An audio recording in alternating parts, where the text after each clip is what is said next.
नमस्कार दोस्तों, स्वागत है आपके हमारे YouTube चैनल उत्तराखंड न्यूज वाणी में, जिससे मिलती है उत्तराखंड की हर छोटी बड़ी खबर सबसे पहले। तो रुक करते हैं आज की खबर। कपकोट पिंडारी ग्लेशियर में 6 महीने बिताकर आए घोड़े आज कपकोट पहुंच गए हैं, जहां हमारी टीम ने घोड़े चालकों से बात की तथा पिंडारी के मौसम व पर्यटकों के बारे में जानकारी ली। और घोड़ा चालक गणेश कनेरा ने वहाँ की समस्या व अपनी समस्या भी साझा कर कहा कि हमारे घोड़ों पर सरकार द्वारा अभी तक कोई टैग लगा नहीं है, जिस कारण से हमें कई नुकसानों का सामना करना पड़ा है। जगताना निवासी गणेश कनेरा ने शासन प्रशासन से जल्द ही टैग लगाने की अपील की है। सर, मेरा नाम गणेश लाल कनेरा है। मेरा नाम गोविंद सिंह। मेरा नाम भूपेश गुड़िया। बताइए कहाँ से ला रहे हैं? सर, पिंडारी से ला रहे हैं हम घोड़ों को, और ये ऑफ सीजन में पिंडारी ग्लेशियर जाते हैं। उसके बाद सीजन होने के बाद ये शादी आदि में घर ले आया जा रहा है इनको, और ये इनको 6 महीने के लिए वहाँ छोड़ा जाता है, बाकी ये घर पे ही रहते हैं। तो इन घोड़ों के खातिर में कई परेशानी भी भुगतनी पड़ती है वहाँ पे पिंडारी ग्लेशियर। पिछली बार जो आपदा आई थी हम वहीं फंस गए थे, उसमें कई सारे ट्रैक वाले लोग भी मर गए थे। सोनाडोंगा बुग्याल में, हम कपनी वाली बुग्याल में फंस गए थे। और तो हमारी बड़ी समस्या है कि इतने सालों से हम ये काम कर रहे हैं। कई सालों से हमारे पिताजी लोग करते थे 25 साल की उम्र से, आज मेरी उम्र 30 साल हो गई है। तो हम कई सालों से काम कर रहे हैं, तो इन घोड़ों पे हमारा टैग भी नहीं लग पा रहा है, ना हमारा कुछ समस्या हो पा रही हल, ना इनके चक्कर में हमारा लोन हो पा रहा है।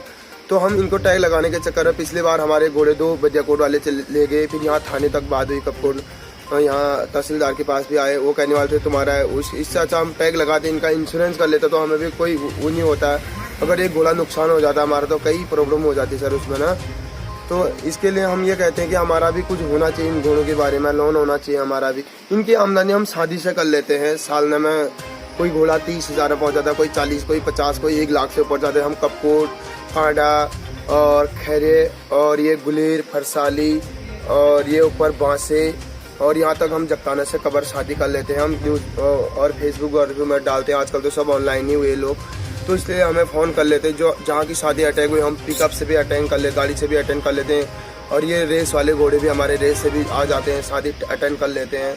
मैंने पिछले बारी 6 शादी कपकोट में की है। कपकोट जगताने से आगे 6 शादी कर रखे हैं मैंने यहाँ पे। वहाँ पे अभी हमारे कुमाऊनी कमिश्नर साहब भी आए थे, बहुत बड़े बड़े अधिकारी आए थे, हमारे डेबू साहब आए थे यहाँ के, और हमें बहुत अच्छा लगा इस बार पिंडारी ग्लेशियर के लिए। और वहाँ पे मौसम भी अच्छा है, और इस बार जो रास्ता बनाया था और जो पुल बनाए थे वो बहुत अच्छा बनाया था। पिछली बार भी अब बनाया था, लेकिन आपदा में धुस हो गए तो हमें, और ये आपदा वाले वो लोग आए थे वहाँ पे, तो उन्होंने रस्सी द्वारा हमें खींचा गया वहाँ पे, और हमें 7 दिन का वहाँ पे भूखा प्यासा भी रहना पड़ा। क्या करना है, वहाँ पे पिंडारी ग्लेशियर में ऐसे ही होता है। तो उस समय आपको कोई नुकसान हुआ था? उस समय आपदा आई? उस समय हमें कोई नुकसान नहीं हुआ था, बस फंस गए थे। बाकी और ग्लेशियरों में हुआ, सोनाडोंगा में हुआ, कई लोग मर गए थे वहाँ, 4-5 आदमी मर गए थे। तो हमें तो चलो सुरक्षित निकाला रेस्क्यू वाले टीम जो आए थे वहाँ पे, और उन्होंने निकाला।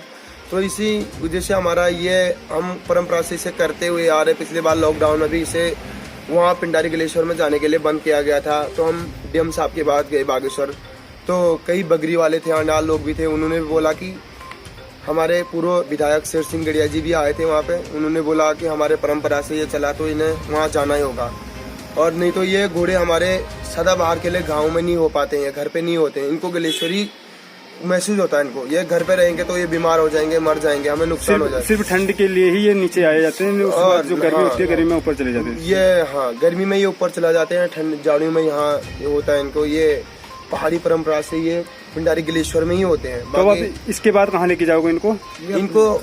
घर पे रहेंगे ये। अब अगले महीने से शादी का इनका सीजन आया है, तो ये शादी आदि करेंगे यहाँ से मार्च अप्रैल तक करेंगे, लास्ट मई तक करेंगे। मई के बाद ये जून जुलाई में सीधे ऊपर चले जाएंगे पिंडारी ग्लेशियर। सीजनों में आपकी जो आमदनी है वो अच्छी रहती है या फिर कुछ? कोई नॉर्मली है सर, कोई नॉर्मली भी हो जाते हैं, जैसे डिमांड के ऊपर है। जैसे इसमें मंगा लेते तो फिर क्या होगा?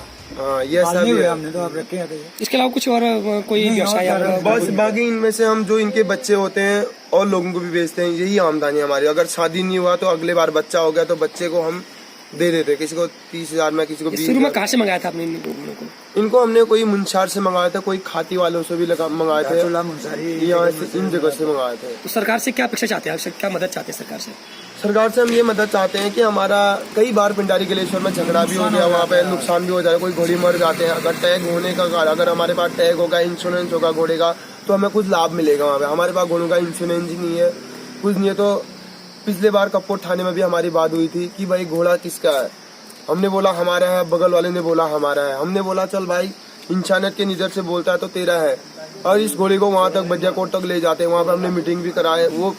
वो हमें घपला करके रातों रात अपने घर में घोड़ा ले गया। अगर हमारे घोड़े पर टैग होता तो वो ऐसे थोड़ी ना ले जाता। हमारा घोड़ा पिछली बारी वहाँ बज्जियाकोट वाले ले गए हमारे घोड़ा। तीक का था, उसका नाम भी खिलाबराम था, शायद खिलाबराम ही था। हमने यहाँ भी वो भी किया था। मैंने बोला भाई तू खाली मुझे 1 रुपये दे दे और तू मेरा घोड़ा ले जा। अगर तेरा होगा तो भाई तुझे पसना से, अगर मेरा होगा तो तुझे क्या बचेगा, बोला मैंने उसको भी।